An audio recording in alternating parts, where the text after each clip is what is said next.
Good afternoon, everyone. I see we are only 13. Let me check the WhatsApp chat if there was anyone with a problem. No one indicated issues. Okay, so let us start. Thank you for joining me, and thank you for allowing me to move our time slot due to evaluation of will lessons of our final year students. I was in Zeerust for the past 2 days and have assessed some grade R lessons with the very cute little babies of the school. And I also assessed some secondary school lessons. So I had fun doing that and meeting up with the students. I hope that you have been well and that the week has been treating you good so far. Please let me know by means of your reactions how your week was so far. Let me see.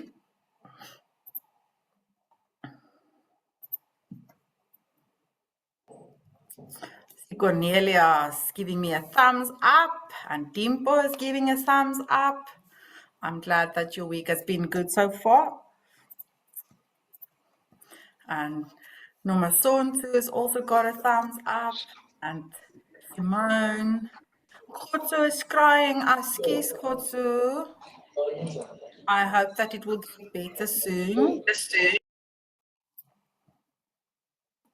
Okay, so it seems that most of you have had an okay week. Let us then jump into our session for today. As you would probably remember, we are busy this week with Delictual Liability, or with Study Unit 3, the Safety and Care of Learners. We have started last week, and this is the second week that we work with it. And also, of course, you have already looked at safety and care of learners when you did the will activity while you were at schools, when you took photos of safety situations and you have made those beautiful collages which you've posted on Ifundi's Commons.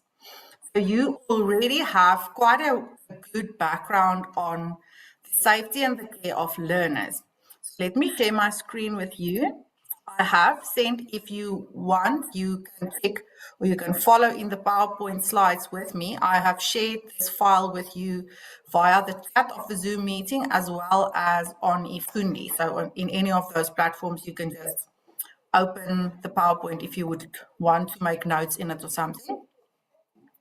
Let me quickly see before we jump into the outcomes for today. So what we have done so far is we have looked at the role and the responsibilities and the duties of the teachers regarding the safety of learners and how to keep learners safe. What we are doing today is we are going to look at the delictual liability, which means if something happens to a learner while the learners are in our care and the learner gets hurt or injured, then it might happen that the parents or the learner will sue the school or the Department of Education for damages. And we are going to look at the requirements for delictual liability to see what will the court look at. As you come into the meeting, please mute your sound, your mic, so that the background noise is not so disturbing. What we are going to look in today's session is the requirements for delictual liability or accountability and how to apply them in a scenario. So what will the courts look at? And this will help you as a teacher because then you don't have to stress and worry about not doing anything, or maybe you will do something wrong and what will happen and what if you are found to be negligent. It's not just so easy to be found negligent, and knowing what the court will look at will also help you to prepare well and plan well to take steps to care for the safety of learners in order to avoid being held liable or accountable for harm a learner suffered. So let me see what you can remember from last time. In the chat box, please show me.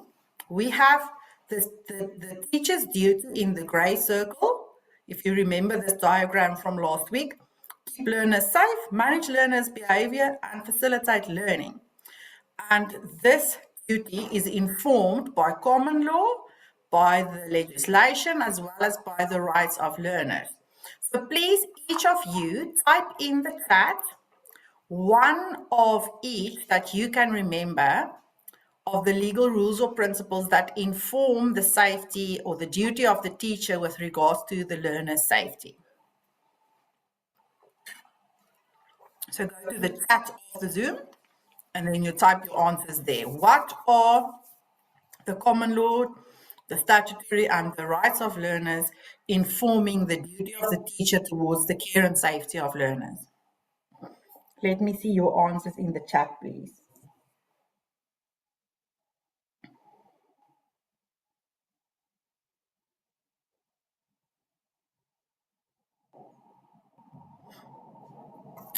I don't see anyone yet. If you struggle to type in the chat, you can also raise your hand and just tell me, open your mic and tell me what are the duties that inform the teachers. I see on the WhatsApp that some people struggle to come into the Zoom. Let me just pause and try to re-invite them to the meeting to see if it will work.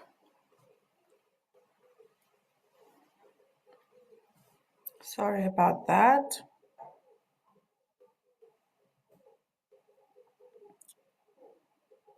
Let's hope that they will be able to come in.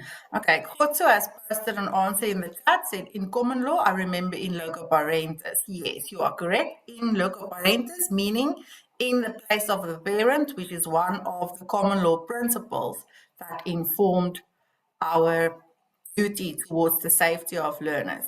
Are there any other ones that you can remember, guys? Some of the statutory duties or some of the rights of learners that place a duty on the teacher.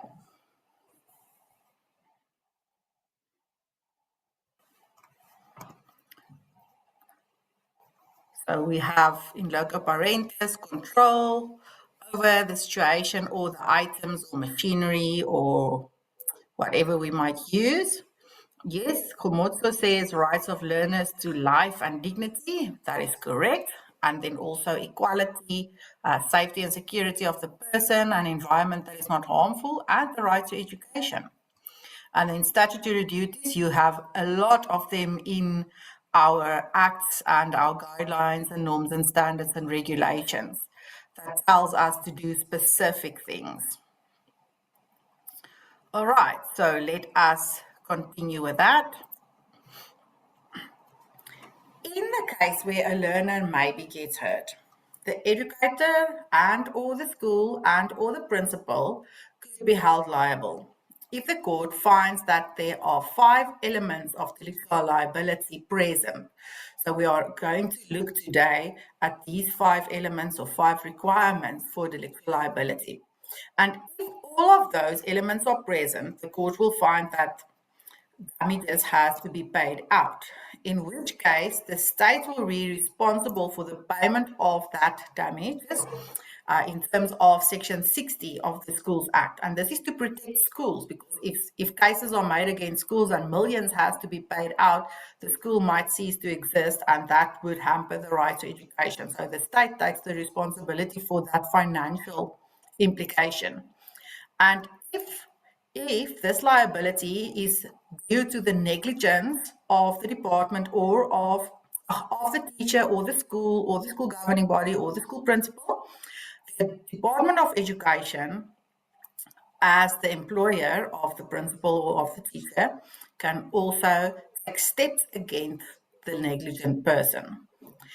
But even in cases where a delictual claim does not happen or does not succeed, and you as an educator was in breach of your duty, you can still be held accountable for your unlawful conduct by means of disciplinary or other administrative action that could be taken against you. So I have a scenario for us to analyze today. And by looking at this scenario, we will see and learn how to apply the delictual liability requirements. So the scenario says Mooiveld Primary School was holding a bazaar to raise funds for the school. Teachers and governing body members each had one stall to supervise. Mr. Toby, a grade 5 teacher, was responsible for the donkey cart rides. At about 3 in the afternoon, he became hungry. He let the donkeys, which were still harnessed, stand at a bucket filled with hay and carrots and visited the food stalls in search of something to eat. While he was away, the donkeys became frightened by firecrackers that were let off by a group of boys nearby. The donkeys began running frightfully. They ran over Lumi, a grade 2 learner who was riding a small bicycle among the stalls. Lumi's bicycle was totally ruined under the wheel of the donkey cart. Lumi's shirt hooked somewhere underneath the cart, and the child was dragged along under it for quite a while. When a couple of parents finally managed to bring the donkeys to a halt, the ambulance was called. Lumi was taken to the hospital with severe injuries. 2 broken legs, 1 broken arm, crushed fingers on the right hand which had to be removed, and he was blind in one eye due to small sharp rocks. Lumi also suffered brain damage due to a severe blow to the head, and doctors fear that Lumi will never walk again. So this is our fictitious scenario of something that might happen at the school. And we may ask certain questions that will arise from this scenario. What were the roles and responsibilities of the principal, the governing body, and the teacher in such a scenario? How can we take precautionary steps to avoid incidents like this when we plan such an event? What are ways that we could have prevented such a disaster from happening?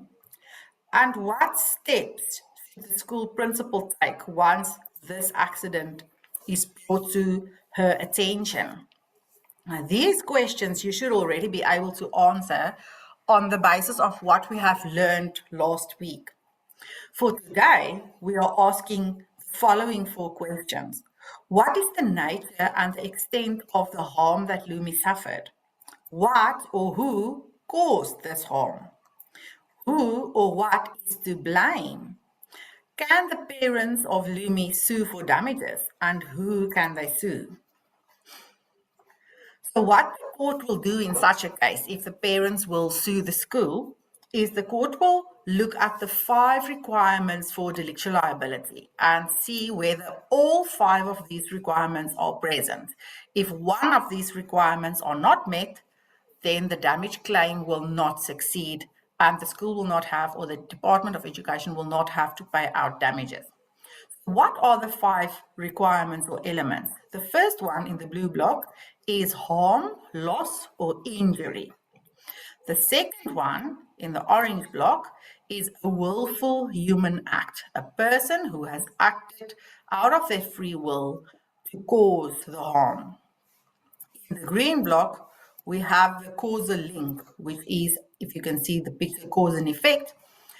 The willful human act must have been the direct cause of the loss or the injury. So these two has to be directly linked with a causal link. In the purple block, we have unlawfulness. So this harm, this willful human act, which caused the harm, must also have been an unlawful, or you can say illegal act. And finally, in the red block, we have fault. This action, which was unlawful, which caused the harm, should also have taken place with fault on the side of the person who has acted, meaning that that person's actions were indeed blameworthy, and it refers to their state of mind while they were doing the actions. What were their intentions and what were their state of mind?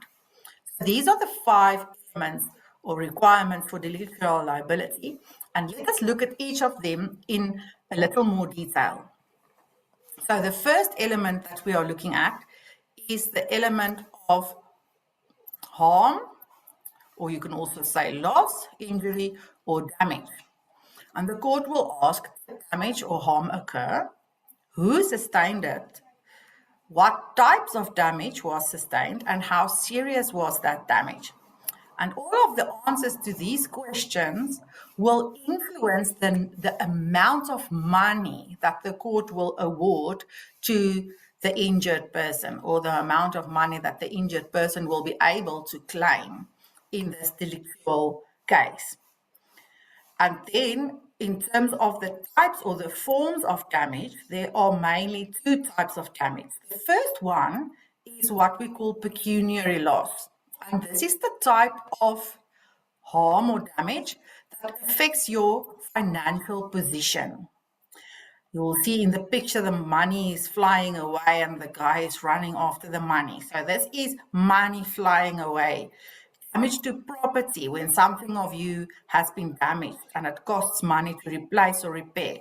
Medical expenses, the costs that are incurred if you have to see doctors, medical treatment, medicines, maybe ambulance and hospital, and so on. And then loss of income. This is the type of harm that occurs when your injuries that you have sustained is of such a nature that it will prevent you in future from working for a good salary. So even if you were able to do something and now you won't be able to, say for example, someone is an artist and then they lose their eyesight, so then they cannot make money with the art anymore because now they are blind, then there will be a loss of income. So this is all pecuniary loss, which is a person's financial position that is harmed in one of these three ways.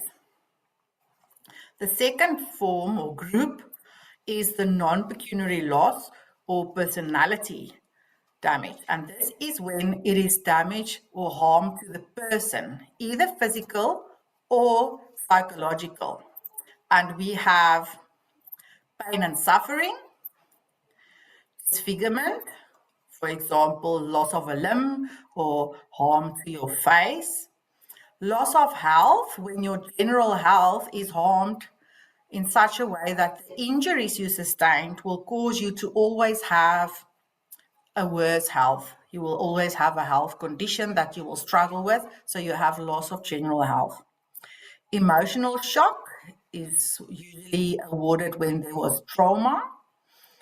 Shortened life expectancy, this type of harm will be awarded if your life expectancy has been severely affected by your injury. So say, for example, the normal life expectancy is argumentatively 70 years old, but the doctors say due to the injuries, this child may not see 30.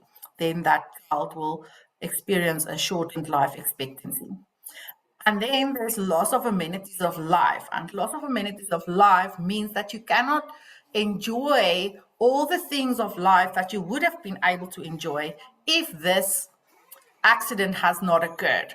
So this accident that has occurred has caused you to lose some of your abilities to enjoy all of the aspects of life which you would like to enjoy. So for example, if someone is now blind, or someone is now paralyzed, or someone has lost a limb, then there are some activities that they won't be able to enjoy, and that will cause a loss of amenities of life. And also it goes together with disfigurement and with loss of health. That also causes a loss of amenities of life in many instances.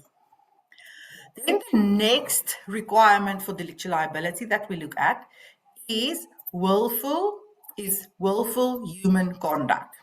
That means that the damage must have been caused by some or other behavior of a person. So sometimes a person gets hurt, or a child at the school gets hurt because of machinery, or because of an item falling, or maybe because of an animal biting them or kicking them, or something that happens. In that case, you have to distinguish, was the harm caused by something the animal did or something the machine did? Or was there a person in control of that machine or that item or that animal?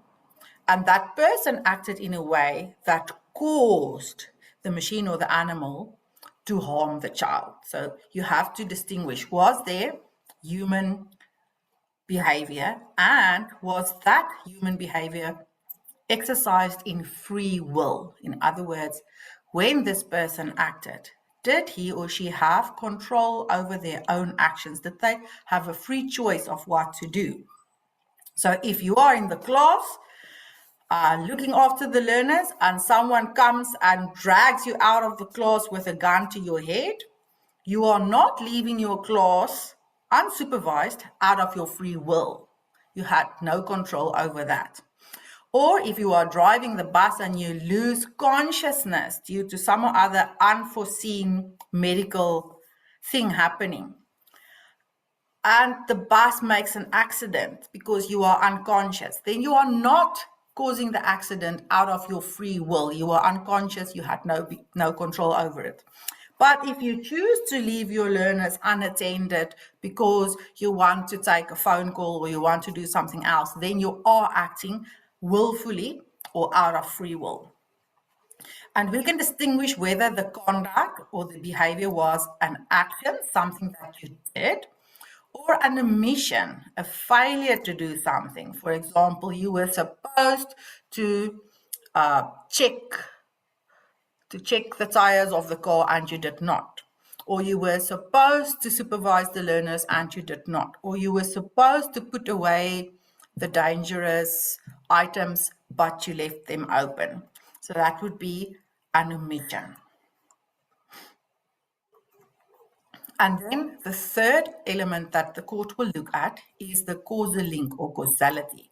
Was there a direct link between the harm suffered and the willful human action? And to determine that, we ask the question, if the teacher acted differently, would the harm still have taken place? So in the case of our scenario, we can say, if the teacher did not leave the donkeys, would the harm still take place? Or if the teacher put the donkeys in a camp or tied them up, would the harm still have taken place? And if the answer is that the harm could have been avoided by changing the behavior, then there is a causal link. But if changing the behavior will not prevent the harm, then there is no causal link and there will not be damages that has to be paid out. And then we move to the fourth requirement of delictual liability, and that is unlawfulness, which means that the action was wrong, or the action was illegal, or the action is unjustifiable. And there are two forms of unlawfulness, or two forms of behavior that makes the action unlawful. And that is if you violate someone's rights. So, for example, if the teacher hits the child with a fist, the teacher is assaulting the child and violating the child's right to bodily integrity. And that is illegal and unlawful action. But another way is the breach of a legal duty. So if you think back to our diagram with the gray circle and the orange, the green, the orange, and the pink, that is your legal duty.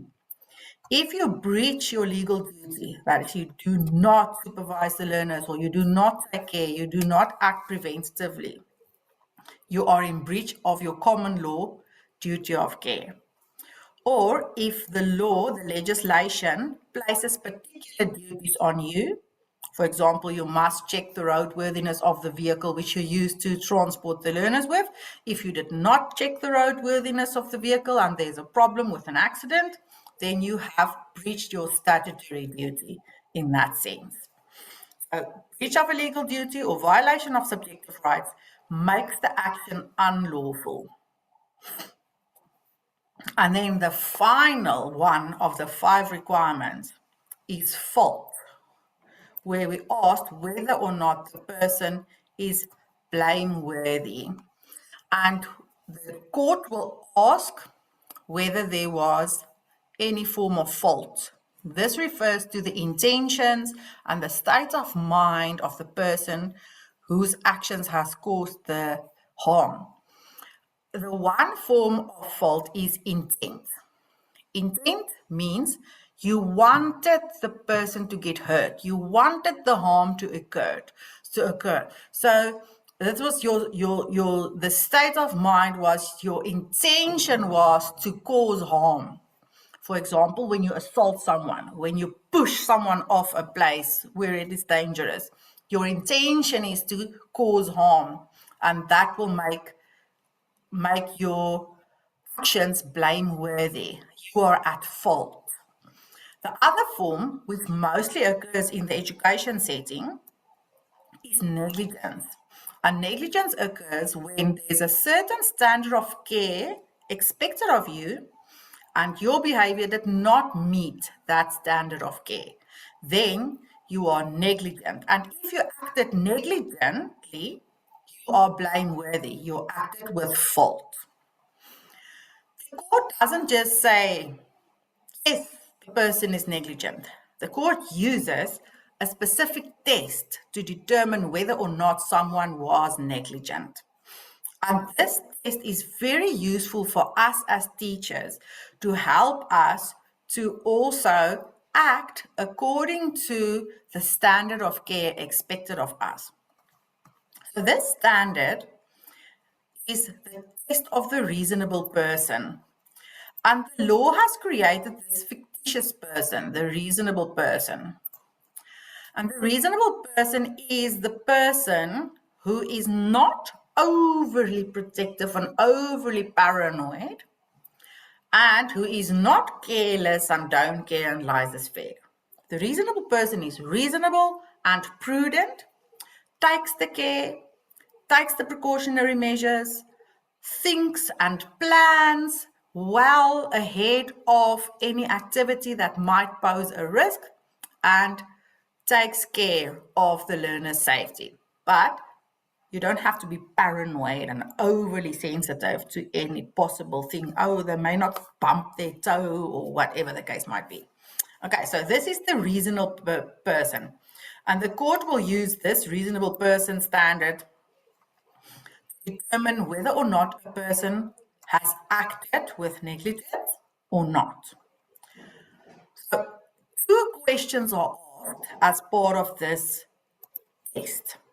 The first question asks, was it reasonably foreseeable that the conduct could possibly lead to the harm? Or, put differently, was the harm as a result of this behavior reasonably foreseeable? This does not require you to predict the future, but it does require you to apply your mind and to think, okay, what are the possible things that could go wrong and how can I prevent them? Then secondly, the second question asked is, if the harm was foreseeable, was it also reasonably preventable? Or, put otherwise, would the reasonable person, having foreseen the possible harm, have acted in a way to prevent such a harm? So the court will determine whether or not the normal, average, reasonable person would have been able to know or predict or foresee that something might go wrong, a specific thing might go wrong, and would take steps to prevent that thing from going wrong. So if we go back to our scenario, would the reasonable person have been able to foresee that leaving donkeys alone might cause them to catch a fright and run around? Or that leaving donkeys alone, maybe children could come to the donkeys and the donkeys might bite or kick them? That type of standard of reasonable care and the foreseeability, would the reasonable person be able to predict that this is a possibility? And if it is a possibility, if it is reasonably foreseeable, would the reasonable person then act in a precautionary way to prevent that harm from occurring? So in this case, the court will also take into account certain factors. The nature and extent of the risk. The higher the risk, the greater care a reasonable person will take. So if there's a high risk, the reasonable person will be very cautious. If the risk is low, the child may fall off a swing and bump his butt. That is not a very big risk, so we're not gonna prevent the child from using the swing because he might maybe bump his butt.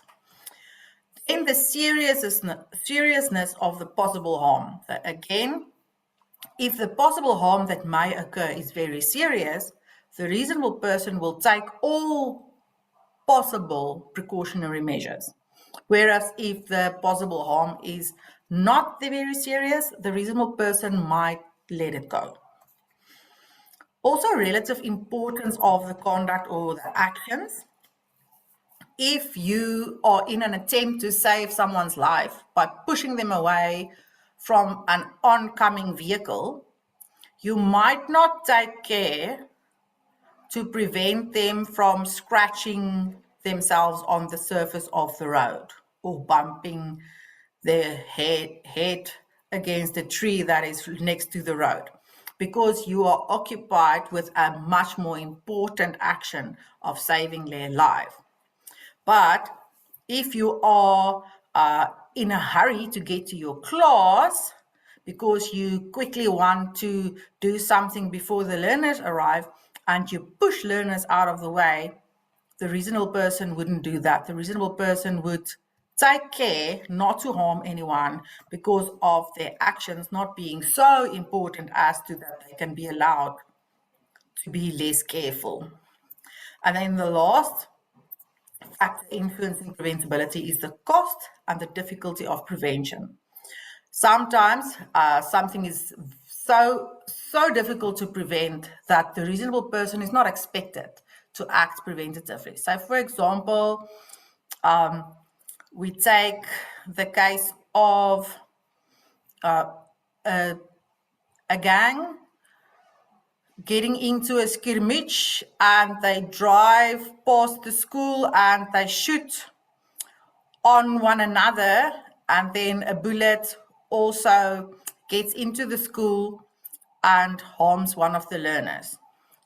Preventing that is extremely difficult. Even foreseeing it might be possible, but then preventing it will be so difficult because it would mean that there must be a wall all around the school or some other measure that will make it impossible for anything coming from the outside of the school into the school to harm the learner. So the cost and the difficulty, if the cost and the difficulty is so high, the court will not expect us to take those steps. But if we can take prevention without it costing us too much, without being so difficult, then the court will definitely expect us to take those precautionary measures because it was in our ability. So those are the 5 elements. And then there are also other considerations we need to think of. One of the important things that the court will take into account is that you, as a teacher, you're not just a reasonable person, you are a reasonable teacher. You are kept to a higher standard because you have the professional knowledge and experience, and you know that you are working with children. Children are impulsive, children are irresponsible, children do stupid things, children go on and do things that we don't expect, and they are not able to foresee the consequences of their actions. So we have to be extra careful.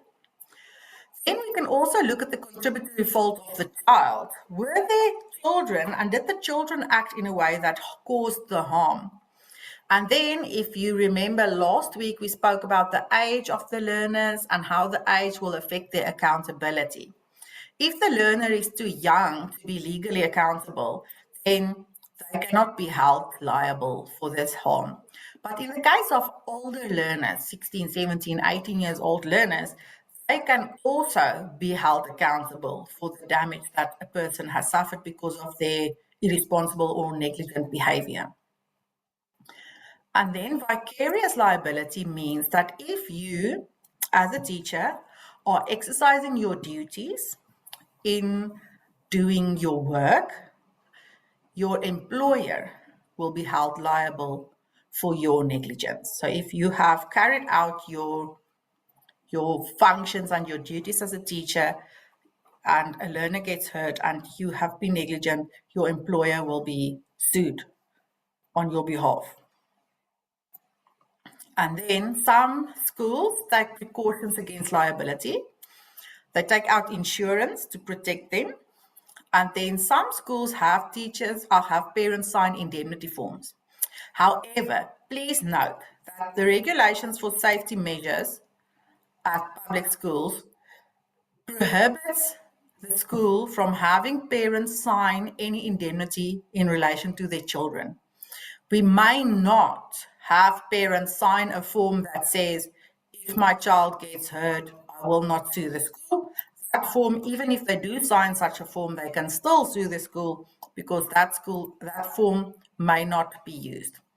The only time when we can use indemnity is in terms of the harm that a parent may suffer. So say, for example, we allow children to bring their bicycles and their cell phones to school, and we have the parents sign an indemnity to say, if the phone gets lost, they will not sue the school. The child brings the phone to the school on their own risk. Then that might be acceptable. But all in all, we cannot expect parents to sign away the rights of the child to sue for damages which the child has suffered due to the negligence of the school. That is not allowed. All right, so then what I want you to do now is to analyze this scenario, and you will see if you go to the chat, that right at the start of the chat, I have posted the PowerPoint for you, and then there is a link to a Padlet, but we will deal with that just now. What I want you to do next is I'm going to put you into breakaway rooms, and I want you to discuss these 5 elements by analyzing the scenario. So in this scenario, did damage occur and which forms of damage? Was there a willful human act? Was the act the direct cause of the harm? Was the act unlawful? And was the act conducted with fault? So I want you to discuss those questions in this scenario for the next about, let's say, 7 to 8 minutes. Before we do that, are there any questions from your side at this stage?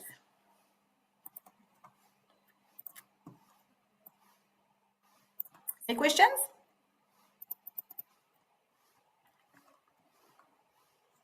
Okay, since there are no questions. Yes, Anamat, you can speak. I just have a question about the test, but I can ask that when the Zoom is finished. Okay, fine. All right, Yeah, great. thank you. Okay, so I'm creating the breakout rooms now, and then I'll see you back in the main room in about 7 or 8 minutes.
Oh, welcome back, everyone.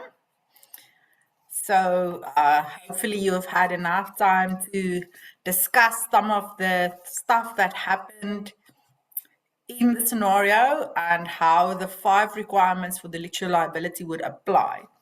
So what I would like for you to do now is to type individually, each of you, your answers on the Padlet that I've created. And I have just posted the link in the chat. But before you go there, let me quickly share my screen to show you how it works.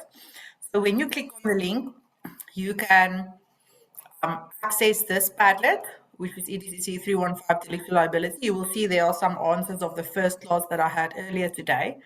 And I've created 5 columns, each for the 5 different requirements for delictual liability. So you will see that underneath the heading of the column, there is a plus sign. If you click on the plus under harm or damage, and then in the subject, please type your name. Then you will write your answer there. This type of damage has occurred and motivate your answer. And then you will say publish. You will click on the right top publish, and then your answer will appear here underneath the column for damage. And then you will do the same for the conduct, the same for the causal link, for unlawfulness, and for fault. And as you type your answers, I will respond to your answers and give you feedback. And you can also like one another's posts or comment on one another's answers. Hey, is that clear? All right, so please go to the chat and then you will see that I have posted a link there, and then follow that link to the Padlet. And then after 10 minutes, we will remain in the room. So if you want to ask me a question, you are welcome to ask me a question. And sometimes I will also say something which I see in your answers to just give general feedback, which I think will apply to everyone. And then we will do that as we go. Okay, so please go to the Padlet now, and then you can start sharing your answers to those 5 elements or 5 requirements for delictual liability with relation to the case of Lumi and the donkeys.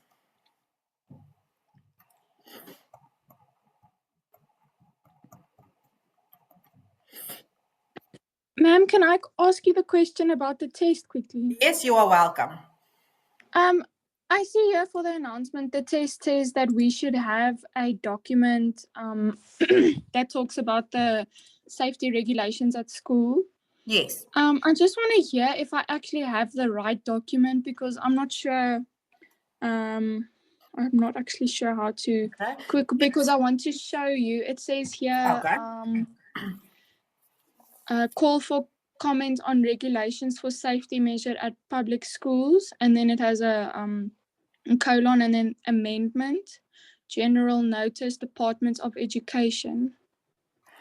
No, it should not be the call for comment. It should be the regulations for safety measures that are part of your statutes. Do you have the statutes? I have an idea about it, but I don't think. Do you know maybe where I can find it? Didn't you buy the statutes for education law, that little file with the ring binding? No, I only bought the little book. Introduction to Education Law. Yes. Oh, okay. All right, so then you will have to use separate documents, and you can access them on Ifundi. I'm just going to share my screen with you and take you to Ifundi, show you where to find them.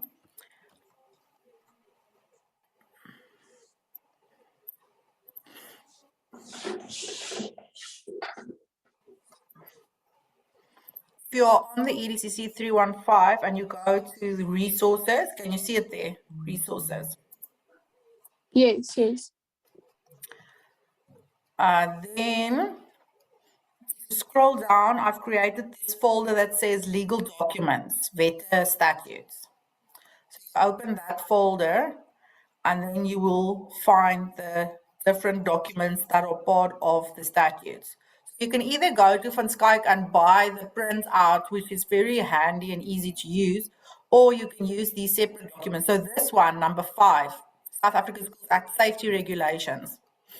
This is the correct document that you should use. It's also the same one that you have used for the will activity. So can you see it there? Regulations for safety measures in Yes. public schools. Government Notice Okay. 1040 of 2001, and then it has been amended in 2006. And Yes. there you have it. This is the document that you should use for the test. Okay, thank you so much. And just another question. It says also that we should write like the specific numbers down. So say now one of the questions asks about violence and drug-free public schools, and it asks for one of the A, B, or C. Should we write for 2 and then include the A, B, or C, or just Well, it should we depends. just say A for 2? It depends. And I will share on the WhatsApp group, I have shared quite a while back some examples, and I will just refer you back to them. Some were Okay. in videos and some were with photos with a reference. If you are referring to an entire section, you don't have to include the subsection numbers. But Okay. if you are referring to only 1 or 2 or 3 or 4 different subsections, then you have to include the specific subsection numbers. And there's a Okay. particular way to do it, and I will just I will go and find them on the chat and just refer you back to them again so that you can just remind Okay. yourself of those. Okay, thank you so much, ma'am. I Okay. appreciate it. All right, good. So let me share my Padlet screen with you.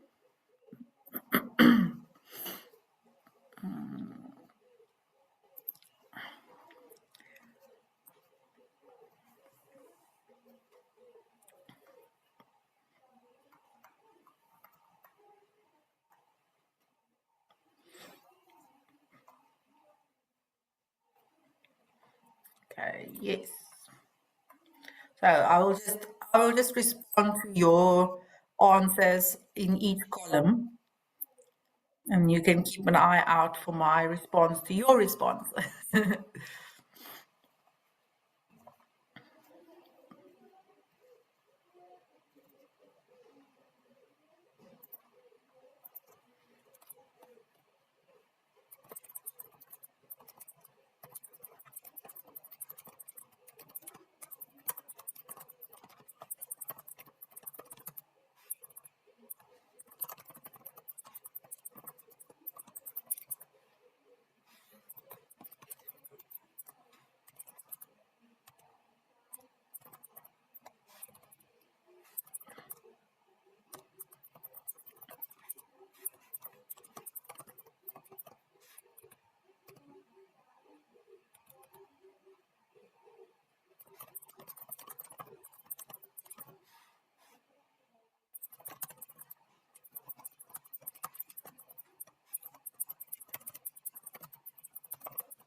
When you talk about the causal link, most of you are absolutely correct, but remember to pertinently say, thus, there is a causal link between the harm and the action, or thus, the actions were the direct cause of the harm. Just point it out pertinently.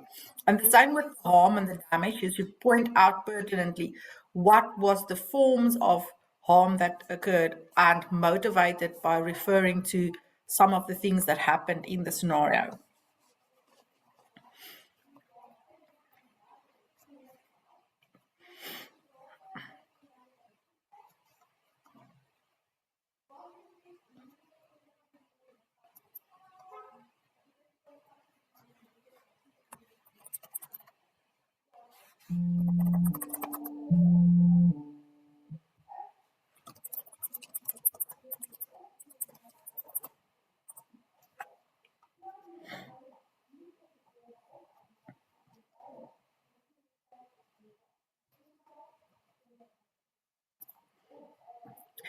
As our time for the contact session ends in 3 minutes, let me just see whether there are any questions you would like to ask me before we end the Zoom session. But even after ending the Zoom session, you can continue typing your answers on the Padlet, and I will continue responding to you. And you can keep an eye out. If I don't respond to your answers today, I will do so at least by tomorrow. So then you can keep an eye out on the Padlet, maybe visit the Padlet again tomorrow to see the responses. And you are also allowed and welcome to respond to one another's answers and engage in conversation. Are there any questions that you would like to ask me with regards to the care and the safety of learners and avoiding delictual liability?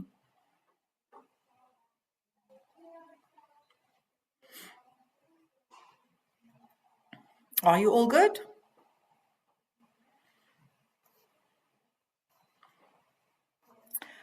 If maybe a question comes up later on, remember that you are more than welcome to send me the question via your WhatsApp. Thank you, Anamart, for a thumbs up. Okay, guys, so then thank you for joining me.